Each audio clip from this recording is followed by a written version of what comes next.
en esta última parte. Y vamos a proceder a continuación a escuchar la proclama del movimiento Un Solo Uruguay, que estará a cargo su lectura de un pequeño productor ganadero del departamento de Florida, ¡Bravo! que desde siempre ha estado trabajando en el gremialismo agropecuario. ¡Bravo! Y que hoy tiene la responsabilidad frente a este micrófono de transmitir lo que piensa un solo Uruguay y lo que quiere expresar públicamente. Su nombre es Julián Cabrera y lo escuchamos con atención. Un fuerte aplauso para él, para escuchar la proclama de Un Solo Uruguay. ¡Vamos, Julián! ¡Vamos, Julián! ¡Vamos! ¡Fuerza, Julián! ¡Fuerza! Buenas tardes. ¡Vamos, Julián! ¡Vamos, Julián! ¡Vamos! ¡Nos obligan a salir, Julián! ¡Vamos, Julián! ¡Vamos! Hace un año, y en este mismo lugar, decenas de miles de compatriotas de todos los rincones del país dimos el grito de ¡basta! Pasó un año, se perdió un año, en donde el Uruguay de trabajo, de esfuerzo, no fue escuchado ni atendido.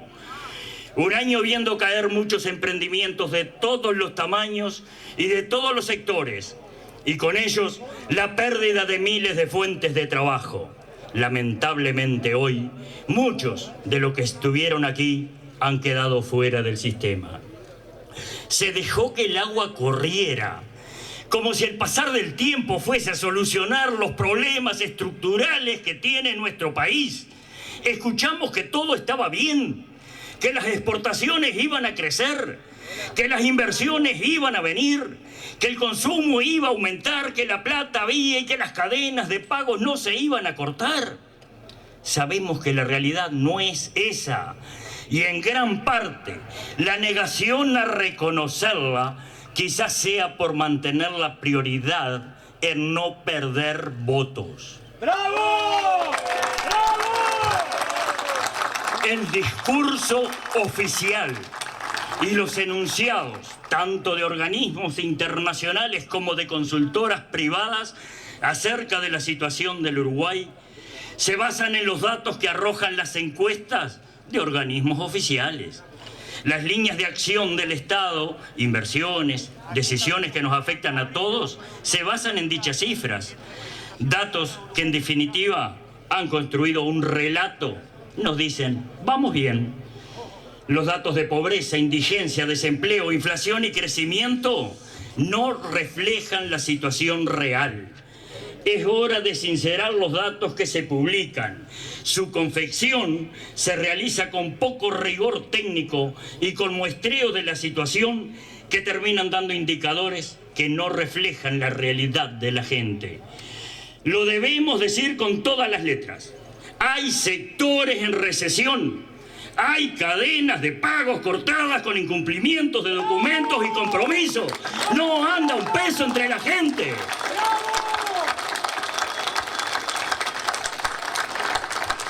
Por supuesto, a diferencia del 2002, se ha protegido in extremis al sector financiero, donde ahí efectivamente no se ha cortado la cadena de pagos, como dicen los jerarcas.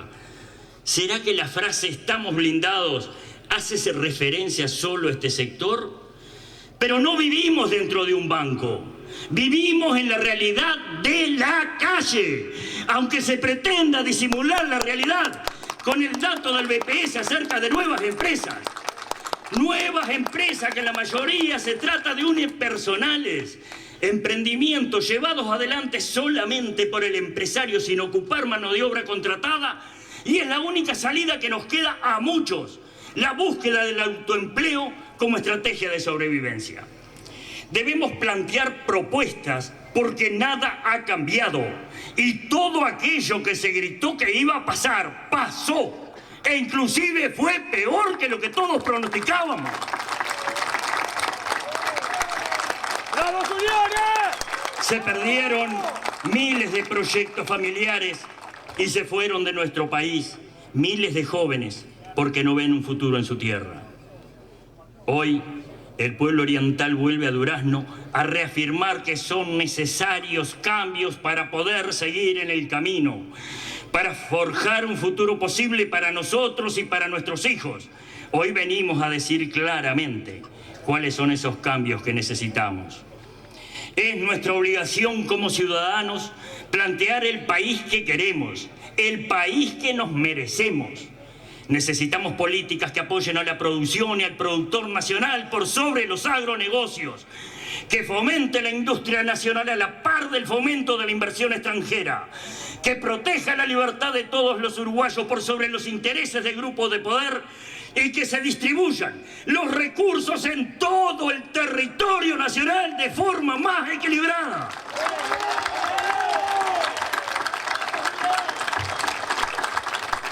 De cara al futuro, queremos dejar planteado antes del comienzo de la campaña electoral una serie de propuestas, para nosotros imprescindibles e impostergables, para sentar las bases de un país que nos incluya a todos. Propuestas, muchas de ellas de corto y mediano plazo, para poder salir de la situación de estancamiento que vivimos, de la situación de desesperanza que nos viene ganando a todos, y propuestas de largo plazo, de políticas de Estado que trasciendan los periodos electorales y que le permitan al estudiante, al trabajador, al empresario y al emprendedor tener un horizonte lejano para poder desarrollarse. Políticas que estén por sobre los intereses de quienes gestionan los recursos de todos, por sobre las ideologías de quienes nosotros como ciudadanos ponemos circunstancialmente en el poder. El debate y la pelea electoral debe ser por administrar los bienes públicos en beneficio de todo un país y gobernar para todos, y no una pelea por administrar y gobernar el poder en beneficio personal, familiar o sectorial.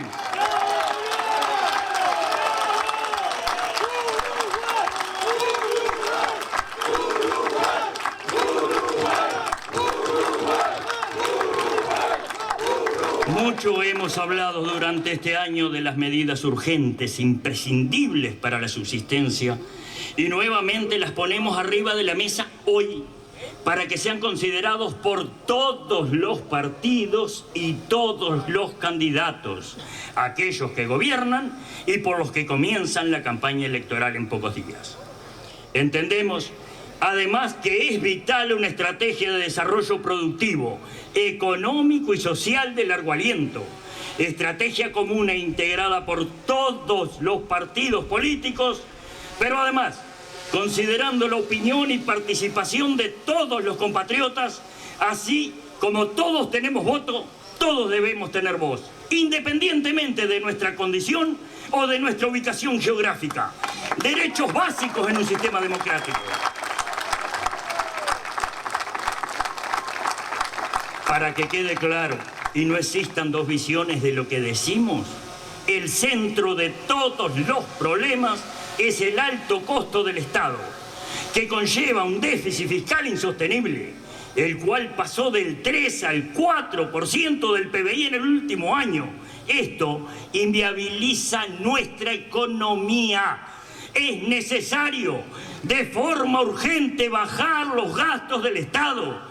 Estado que se alimenta de los impuestos y sobreprecios en tarifas públicas que pagamos todos.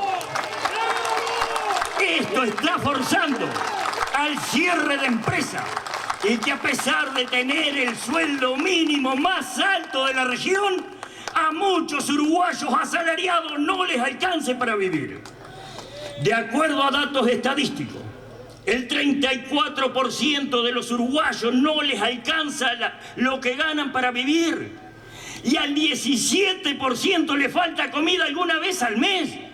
Esto deja al descubierto que a pesar de ser un país de renta media alta, según nos califica el mundo, la gente la pasa mal. Muchos uruguayos no cubren sus necesidades y eso no nos merecemos como sociedad. Hablemos y hablemos de la raíz del problema. ¿No será que el inmenso descontrol en la gestión pública y el continuo incremento del tamaño del Estado se ha transformado en un incremento de los costos de vida y de producción que hoy agobian a todas las partes? Porque si los empleados reclaman permanentemente que el salario no les alcanza y los empleadores están expresando que les es imposible incrementar los sueldos, indudablemente hay alguien en el medio que se está llevando la gran tajada de la torta. Esto refuerza nuestros planteos. Estas cosas pasan porque tenemos un convidado de piedra en nuestras vidas, un socio mayoritario en nuestras empresas y trabajos, que es el Estado. Por lo tanto, debemos tener un equilibrio como país, como sociedad, logrado a través de un compromiso social que obliga a los gobernantes de turno a saberse administradores de los dineros públicos y no dueños de los ingresos de la gente.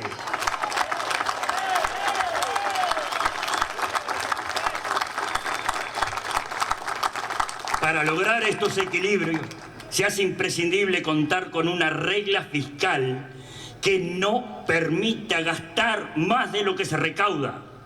La misma deberá implementarse como ley en el corto plazo y buscar en el mediano plazo que sea de carácter constitucional. Dicha regla fiscal, además, debe plantear que se puede exceder el gasto con la anuencia de mayorías especiales del 75% del Parlamento y que solo sea por casos de extrema gravedad o necesidad.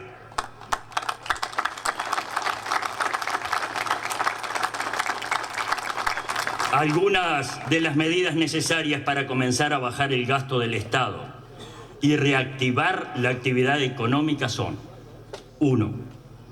Realizar un presupuesto para el próximo quinquenio que sea sin incrementar los gastos y profundizar en la redistribución del presupuesto entre áreas prioritarias. Esto obligará al próximo Ejecutivo y Legislativo a un mayor diálogo político para priorizar el gasto sin seguir abriendo la mano con plata ajena. 2. Reducir los cargos políticos en directorios de todas las empresas y entes públicos a 3 personas, respetando obligatoriamente la representación de la oposición en los mismos. 3.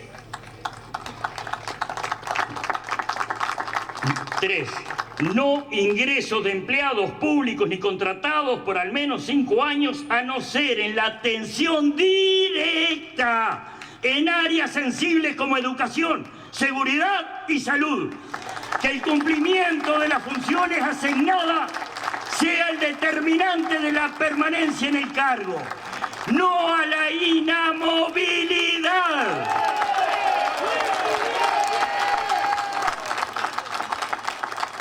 4. Eliminar o unificar dependencias del Estado que han quedado obsoletas o sin función. El caso más claro es el del ente estatal Pluna, el cual sigue existiendo y nadie sabe para qué. O la coexistencia del SNIG y del COSE, cuando son 2 dependencias que trabajan sobre el mismo tema pero lo hacen en oficinas diferentes. 5. Parar al menos el 50% de la flota de vehículos oficiales propios y alquilados no vinculados a salud y seguridad. 6. Modificar la ley de biocombustibles, evaluando la pertinencia de su uso de acuerdo a la coyuntura de precios. Liberar la importación o comprar dichos biocombustibles a paridad de importación, cuidando en la gestión la función que hoy cumple en Bella Unión el cultivo de caña de azúcar. 7. Obligar que las empresas de derecho privado y capitales públicos sean controladas por los organismos estatales, generando la reglamentación que lo permita sin burocratizar los procesos empresariales. Al mismo tiempo, aquellas que presenten pérdidas permanentes y no logren mejorar su gestión en un año sean vendidas o cierren, ya que las empresas estratégicas para el bien común son las públicas y no estas. No tenemos por qué pagar todas las ineficiencias perpetuando estructuras que no aportan al desarrollo nacional.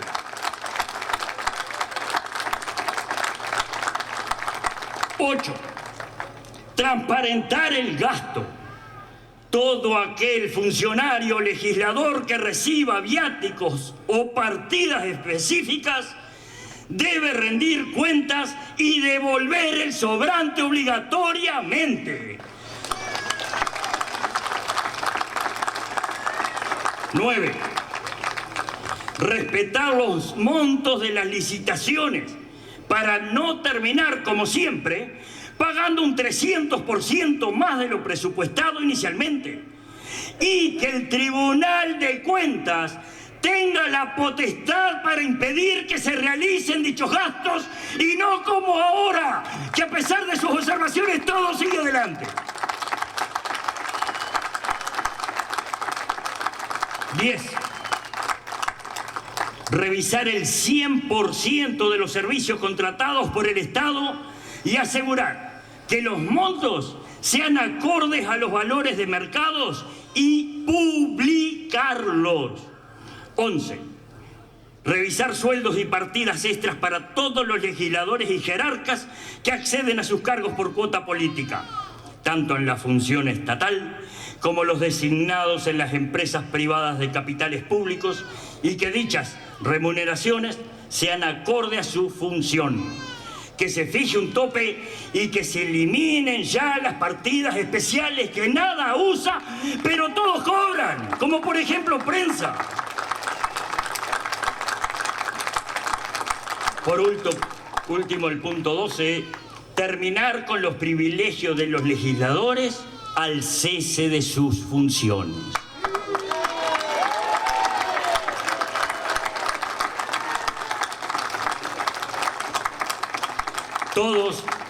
Todos tenemos claro que es necesario enfrentar ya una reforma de la seguridad social en toda su dimensión. El no hacerlo hace casi imposible equilibrar las cuentas públicas en el mediano plazo y probablemente muchos de los que hoy estamos acá nunca lleguemos a jubilarnos. Probablemente la única o la más fácil de las variables de ajuste que exista es la edad de jubilación. Parece ser el camino a seguir, pero son los males necesarios para bajar el déficit fiscal sin seguir aumentando impuestos y tarifas. En esta discusión también debe ponerse arriba de la mesa la última reforma que se realizó, ya que a partir de ella es que saltaron sensiblemente las pérdidas del sistema previsional, aumentando el descomunal agujero fiscal que hoy tenemos. Al mismo tiempo, se debe eliminar uno de los impuestos más injustos de todo el sistema, que es el impuesto de las jubilaciones, gravando inmoralmente a quienes ya aportaron cuando trabajaban para que les vuelvan a cobrar en la vejez. La voracidad recaudatoria se pone en evidencia. Contradictoriamente, no se ha implementado ninguna medida que apunte a generar fuentes de empleo y revertir el incesante decrecimiento de aportantes. Miles de compatriotas que hoy se encuentran en el seguro de paro o desempleados.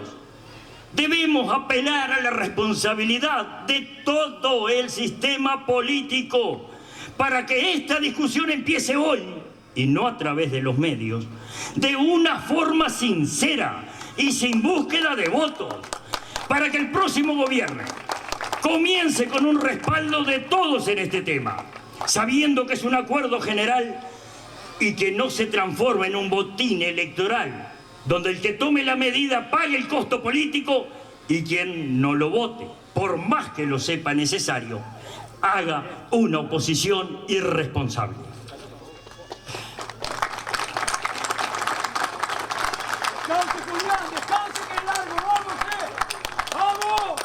Para definir las políticas de largo plazo, es imprescindible que se reconozca qué país somos, en qué se basa nuestra actividad económica y social, Somos un país agropecuario. Lo fuimos hasta ahora y lo seremos por bastante tiempo más. Bienvenidos todos los demás rubros que contribuyen al desarrollo, a la generación de empleo y al bienestar social. Pero solo el que no sabe de dónde viene, no sabe a dónde va.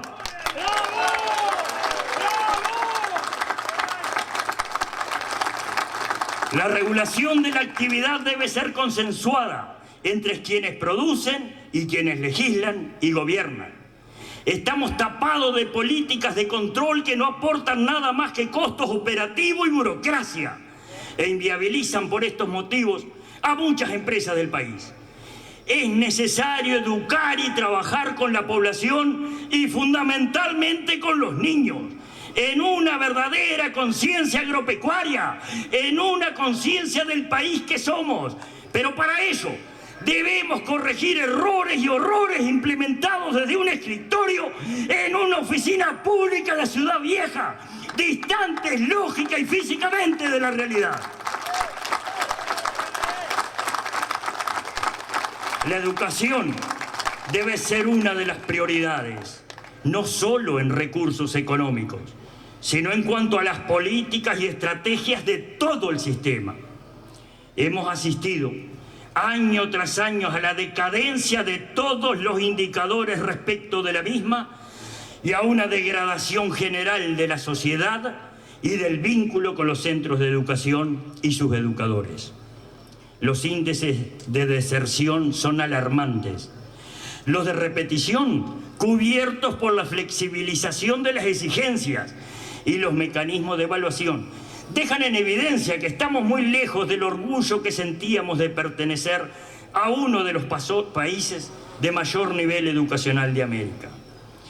Hacemos especial hincapié en la necesidad de que desde las primeras instancias se eduquen los valores fundamentales de convivencia social, respeto a los mayores, a las autoridades y a sus pares.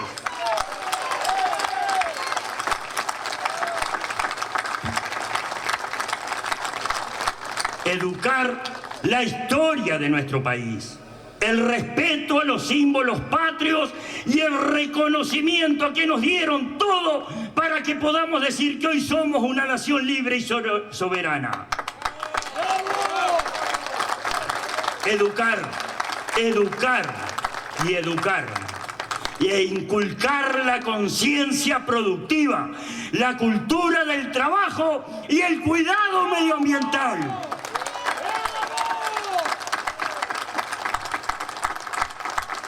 Pero por sobre todas las cosas, educar a los niños y jóvenes a desarrollar su intelecto y su capacidad de innovación y adaptación para que estén preparados a la inserción en un mundo laboral que plantea permanentes desafíos y un futuro incierto, pero sin duda, muy competitivo.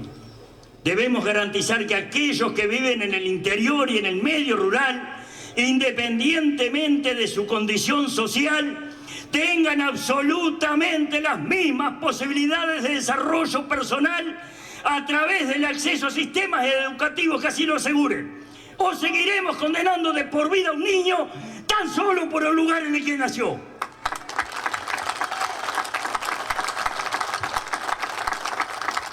Necesitamos imperiosamente volver a tener una educación pública que sea el primer lugar de convivencia, de integración social real y efectiva, que retome sus características más importantes en cuanto a laicidad, gratuidad y obligatoriedad, que forme compatriotas comprometidos con el desarrollo social.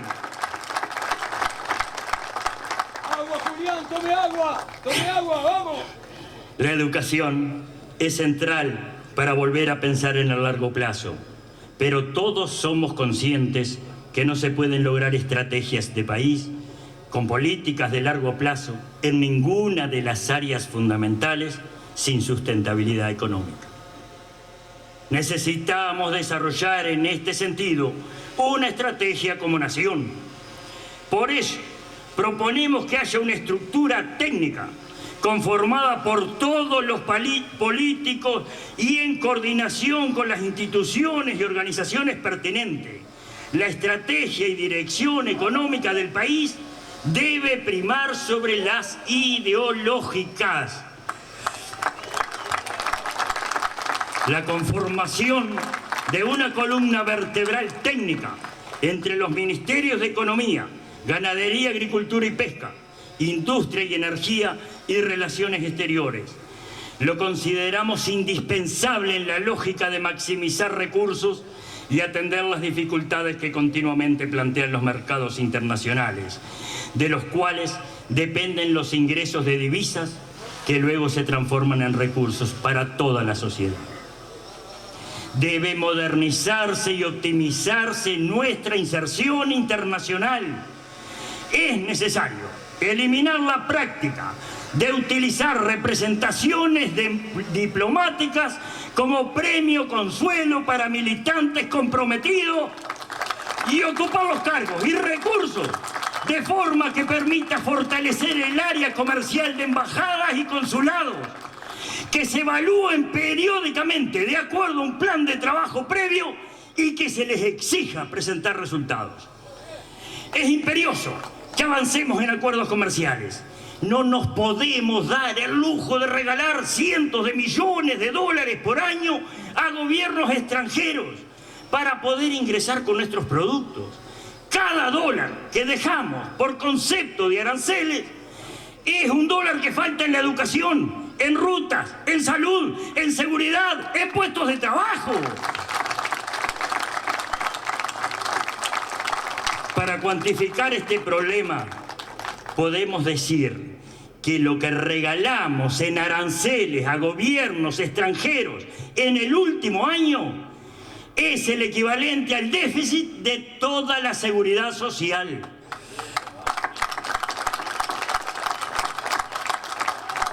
La competitividad en los mercados debe ser considerada y replanteada continuamente. El hecho de que exportemos en promedio 3 veces más de lo que el consumo interno demanda no debe ser ignorado.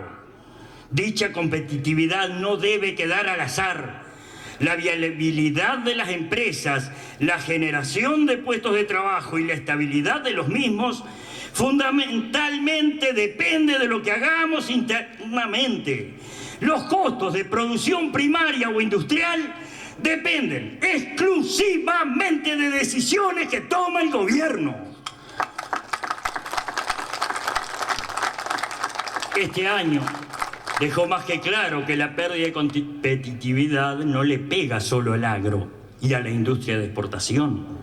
También le pega, y vaya que le pegó muy duro, al turismo. Ser competitivo con el mundo y la región es lo que permitirá ir mejorando el ingreso de todos de forma real y no ficticia, como lo logra en el corto plazo el atraso cambiario. Por lo tanto, otra de las políticas de Estado debe ser, sin duda, tener un país sin atraso cambiario e implementar los instrumentos necesarios para llevarlo adelante.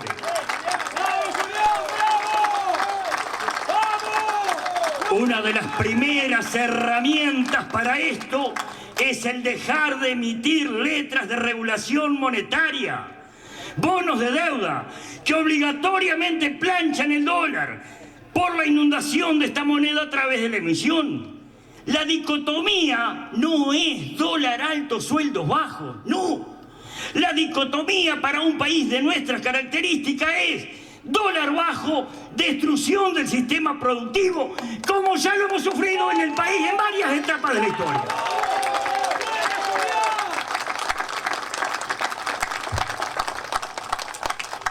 Entendemos necesario el incentivo a la inversión para que nuevos rubros se desarrollen, que aporten a la economía nacional, pero no estamos de acuerdo en mantener e incrementar subsidios indefinidamente a empresas y sectores que hace décadas están operativos en nuestro país, y mucho menos tolerar el atropello de expropiaciones que perjudican el diario vivir y las proyecciones a futuro de los pobladores de distintos parajes, pueblos y ciudades con tal de conseguir el objetivo de cuidar los macroindicadores a cualquier costo.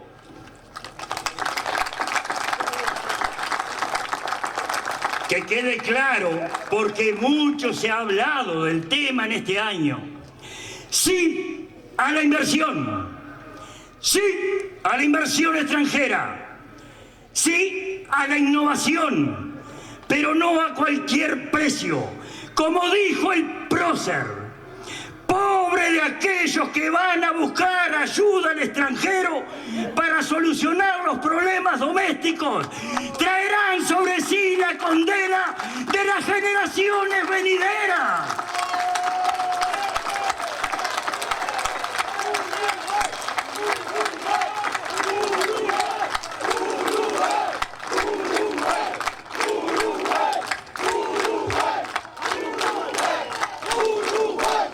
No debe ser permitido que un solo poder del Estado pueda realizar negociados confidencialmente, incluso violando la Constitución y violentando la soberanía nacional.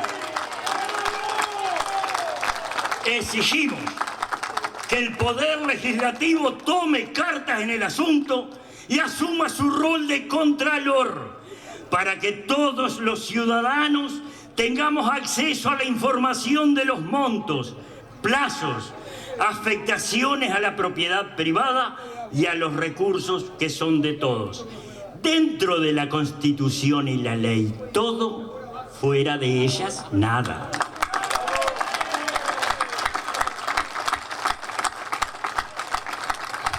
Y en este aspecto, creemos absolutamente necesaria la garantía estatal de que los derechos sean respetados. Que se respete el derecho a huelga, pero de ninguna manera que esto implique la violación del derecho a la libre opción del trabajador que no acate la iniciativa sindical y decida asistir a cumplir sus tareas. Que sea derogado el artículo 4 del decreto presidencial 165/06, que habilita el derecho a ocupación de los lugares de trabajo como extensión del derecho a la huelga, en una clara violación a la Constitución. Bregamos porque prime la sensatez de la misma manera que la firmeza a la hora de los reclamos, para que no paguen justos por pecadores y que la población no sea rehén de conflictos de terceros. Así como la educación hará ciudadanos libres en el pensamiento, y como la competitividad estructural hará que los uruguayos seamos más libres en elegir nuestro futuro laboral, nos debemos el fortalecimiento de la libertad individual como principio a defender por cualquier gobierno. No alcanza con poder caminar por la calle para ser libres. La libertad abarca muchos planos más de la vida de una persona y una sociedad. En este sentido, debemos defender la libertad de prensa. La ley actual regula de forma inquisitoria el accionar de los medios con controles sobre sus contenidos e injerencias sobre los tiempos que utilizan para diferentes temas. Como dijo algún político, la mejor ley de prensa es la que no existe.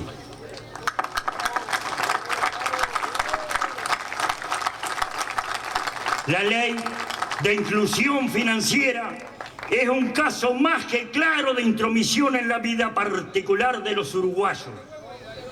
Una ley que nos obliga a tener un intermediario financiero que muchos no elegimos, que incrementa costos por hacer algo que nadie le pidió. Una ley que además de plata habla de la pérdida de libertad, con un Estado que pretende tener la huella financiera de cada oriental. Es mentira que la ley va contra el lavado, porque si eso fuera así, que muestren la cantidad de dinero que a través del sistema financiero se le ha incautado a la corrupción y el narcotráfico. ¡Ni un peso! Es una ley que lo que hace es que los uruguayos de bien tengamos que estar justificando los gastos que hacemos, con el temor además de ser castigados si no cumplimos toda la normativa impuesta.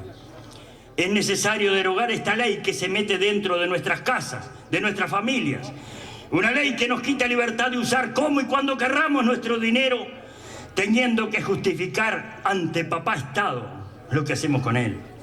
Hemos asistido en estos últimos años a una lógica de gobierno tal que se basa en la obligación y en la prohibición, todo apuntando a causar miedo a los ciudadanos de bien, con acciones estatales que, si no se cumple al pie de la letra, llegan las amenazas y las acciones por parte de una infinidad de organismos.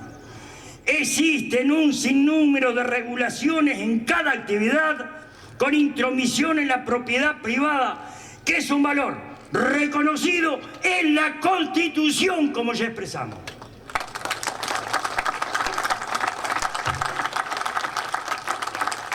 Podemos hablar del plan de uso de suelos, que además de llegar tarde, que de cuidado de suelo tiene poco y mucho de planificación y control de la producción. Podemos hablar del chip en camiones, en maquinaria, con un control al instante de lo que hace cada uno con sus equipos, cuando en realidad el gobierno ya cuenta con herramientas de control de todo tipo. Podemos hablar de la facturación electrónica, que aumenta los costos, sobre todo en pymes, para que el Estado sepa segundo a segundo lo que hace cada empresa del Uruguay. Podemos hablar de cientos de regulaciones que atentan contra la libertad individual, cada una con su justificación políticamente correcta, pero todas con un motivo en común: que el Estado sea un gran hermano y donde el show además lo pagamos nosotros.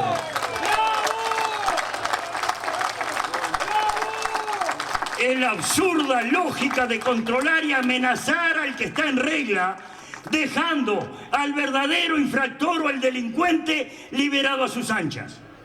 Es necesario revisar todas estas regulaciones, derogar las que no aporten a la libertad de los uruguayos y modificar las que se entiendan importantes para mejorar el funcionamiento de la sociedad. Todas con la misma lógica: la libertad individual como centro de acción del Estado. El Estado debe velar y garantizar también por la seguridad pública, ya que la inseguridad reinante atenta contra la libertad individual. Lamentablemente, hemos pasado un año donde todos los índices de delictivos se han disparado. Homicidios en nivel de epidemia según la Organización Mundial de la Salud. Rapiña, abigeacto, afectando económicamente y psicológicamente a todos. Es un derecho constitucional que tengamos la libertad de andar por la calle o en nuestras casas sin el temor permanente al robo, a la violación de nuestro espacio familiar, laboral, sintiendo de que no importa dónde estamos. Para el sistema, nuestra vida no vale nada.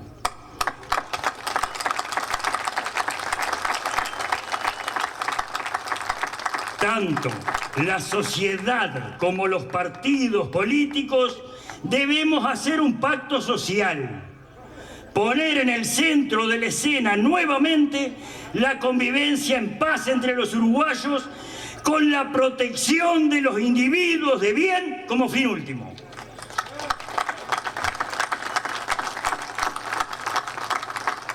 Para esto se hacen necesarios algunos cambios que permitan que los uruguayos nos podamos sentir más seguros.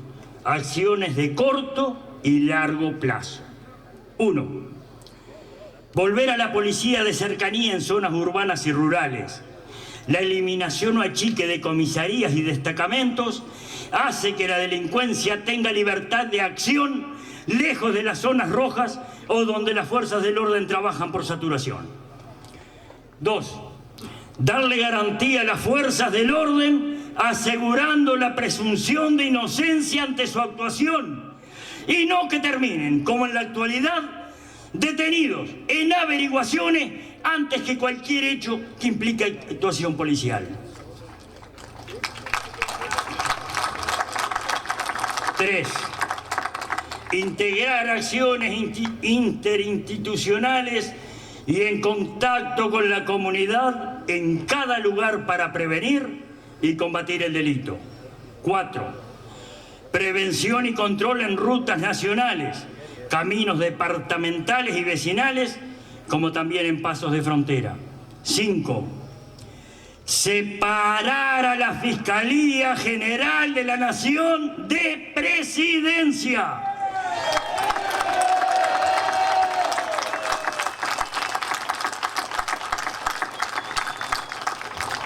Me repito, 5. Separar a la Fiscalía General de la Nación de Presidencia para asegurar la independencia de poderes del Estado, ya que en la actualidad es esa figura la que lleva adelante el proceso de acusación de los delincuentes, tanto de delitos comunes como de corrupción. 6. Las penas deben ser de acuerdo al delito y no por la voluntad del delincuente en confesar el hecho. En el caso de las penas alternativas, deben ser primero acordadas entre fiscales y jueces antes de plantearlo a la defensa de los delincuentes. Actualmente asistimos a acuerdos donde los robos se solucionan devolviendo lo robado, la violencia ciudadana limpiando una plaza, quedando de lado el hecho que el delito debe ser tratado como tal y no como un problema cualquiera entre vecinos.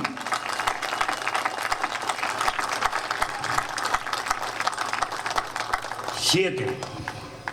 A nivel rural, hacer operativa y de forma eficiente una acción multiinstitucional junto al Ministerio del Interior para atender los temas de abigeato, donde se incorporen, entre otros, el Ministerio de Ganadería, Agricultura y Pesca, el INAC, el Sistema Nacional de Información Ganadera, las oficinas de bromatología junto a los vecinos y también junto a las organizaciones locales.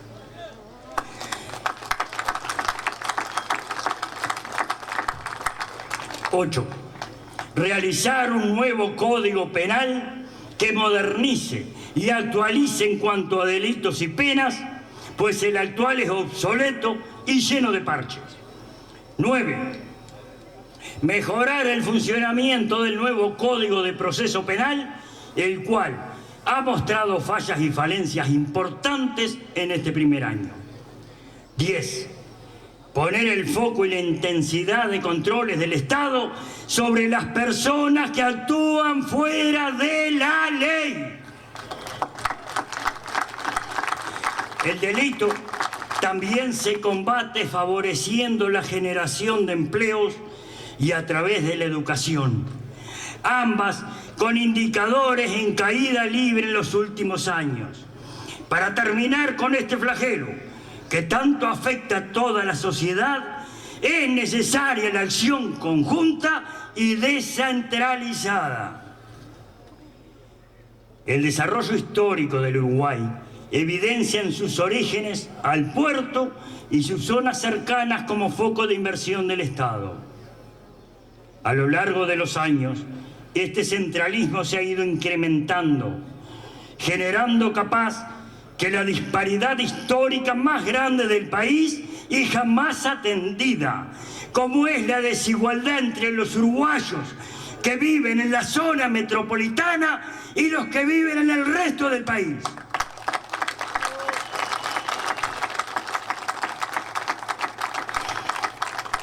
El nivel de descentralización se usa como un indicador de desarrollo del país. En este sentido, Uruguay se ubica siempre entre el primer y el segundo puesto de centralismo en la región. O sea que en esta materia somos los peores de la clase. Es necesario entender que una mayor y real descentralización aportará un desarrollo más equilibrado del territorio y su gente. Y también es importante entender que descentralización no es lo mismo que desconcentración. Pues desconcentración es el proceso que permanentemente se ha hecho por parte del poder político y nos siguen arreando al incesante incremento de las desigualdades. Sin políticas descentralizadoras reales, estamos condenando no solo el desarrollo del interior, sino que estamos condenando en última instancia el propio desarrollo del país.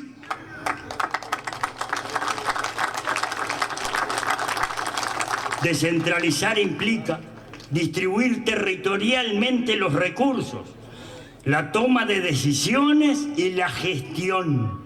En resumen, implica que el gobierno central pierda poder frente a los diferentes territorios.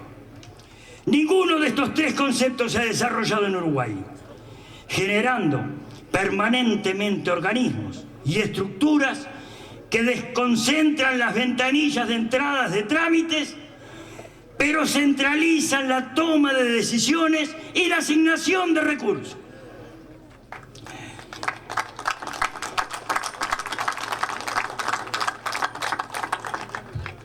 Uruguay no escapa a la realidad mundial, sobre todo durante el siglo XX.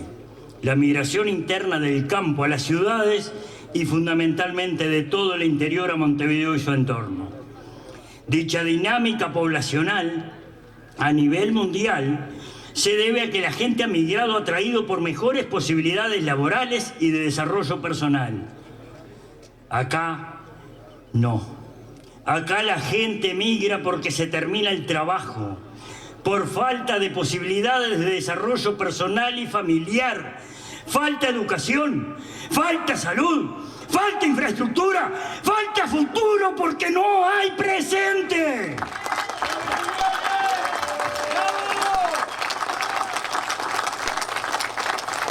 Centralizar los recursos municipales en una oficina de Presidencia de la República ha hecho perder autonomía a los gobiernos departamentales. Hoy, por ley, los únicos recursos que autónomamente pueden gestionar los municipios son los que reciben por legados o donaciones. Descentralizar no implica generar más cargos públicos, más burocracia, más cuota política. Necesitamos redistribuir lo que ya existe, incluso haciéndolo más eficiente y achicando el gasto estatal.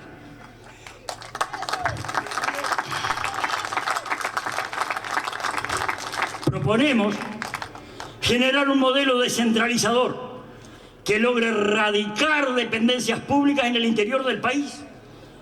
Con el desarrollo de las comunicaciones actuales, perfectamente, por ejemplo, el Ministerio de Ganadería, Agricultura y Pesca se podría instalar en Trinidad, el Ministerio de Turismo en Rocha, el Ministerio de Industria en San José, y así podemos seguir con muchas de las dependencias que no tienen por qué estar en Montevideo, pero sin dudas que algunas de ellas no tienen más explicación lógica que el centralismo exacerbado del país, como son colonización, las oficinas de línea, facultad de agronomía, facultad de veterinaria, no, no y no.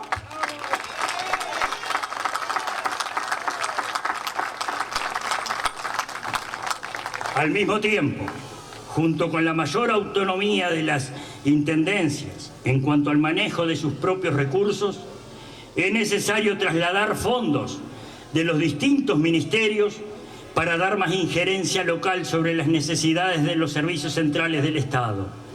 Ejemplo claro de esto es lo que ocurre con la infraestructura en los centros educativos de salud, los cuales, cuando tienen algún problema que se solucionaría rápidamente con la intervención municipal, pero al tener que morir todo centralmente, cuando llega la plata para arreglar la gotera, en realidad hay que cambiar todo el techo.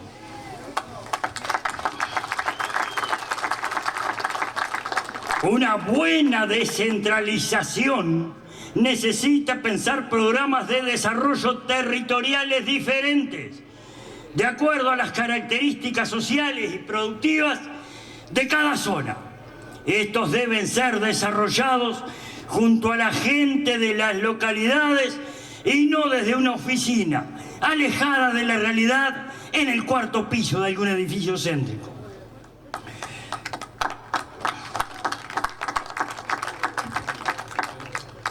Estas son algunas de las medidas necesarias, no solo por mudar oficinas, sino para darle relevancia y movimiento comercial, cultural y social a zonas de nuestro país.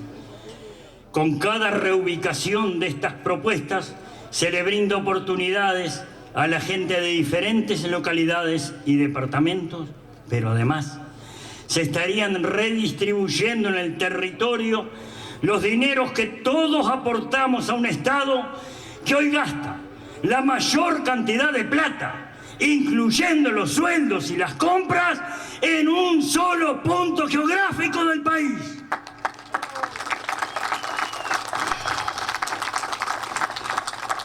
Las políticas de largo plazo, las estrategias de Estado, son las que nos permitirán marcar la sostenibilidad como país.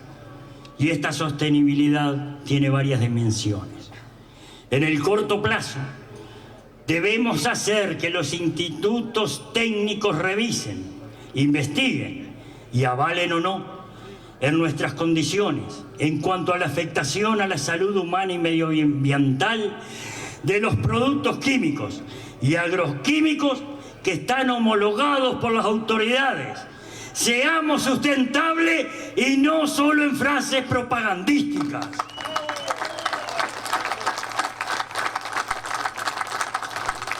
En el largo plazo y en lo que refiere a la producción, estas políticas deben estar definidas, refrendadas por investigación nacional que marque el rumbo. Hoy como país no tenemos claro qué pasará, por ejemplo, con los suelos forestales o agrícolas a largo plazo. Por lo tanto, no sabemos qué potencial productivo vamos a dejar a las próximas generaciones.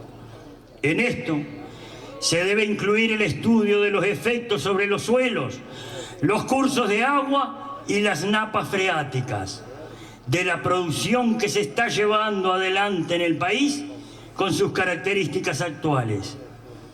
Pero no perdamos de vista que los desechos de todo tipo y el uso permanente de productos químicos que se dan en las ciudades son los principales afectantes al aire, al suelo y al agua.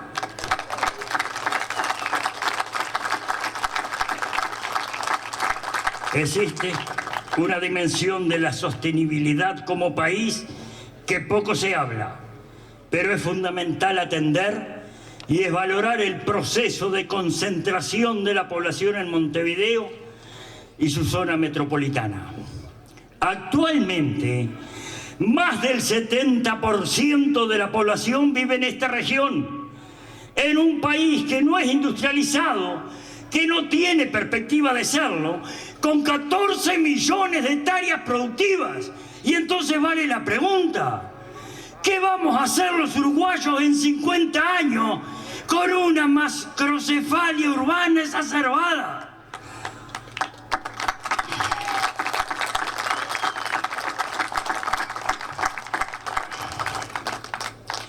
Los uruguayos necesitamos cambios en políticas y modelos históricos del país que han mostrado que cada tantos años debemos pasar por crisis económicas con el impacto que eso tiene en lo social, familiar y personal. Es hora de mirar más lejos estos planteos. Estas propuestas son un resumen de lo que nosotros entendemos necesario para generar cambios de fondo. Hoy hemos hablado del rol del Estado en la sociedad, de las libertades, la educación, la seguridad, la descentralización en claves de desarrollo. Necesitamos un sistema político comprometido con estos principios que no buscan más que tener un país con oportunidades y libertades aseguradas. Esperamos que estas propuestas planteadas hoy, 23 de enero del 2019, y aquí, en este acto, sean parte del eje de discusión en la próxima campaña electoral. Esperamos que la voz de miles y miles de compatriotas sea escuchada y entendida. Pregamos porque se presenten propuestas claras y realizables, pero por sobre todas las cosas, que las mismas partan desde la honradez y la sensatez. Y que entiendan todos los políticos que vamos a estar atentamente escuchando y mirando lo que dicen y hacen. No nos vamos a ir, no nos vamos a esconder, no nos vamos a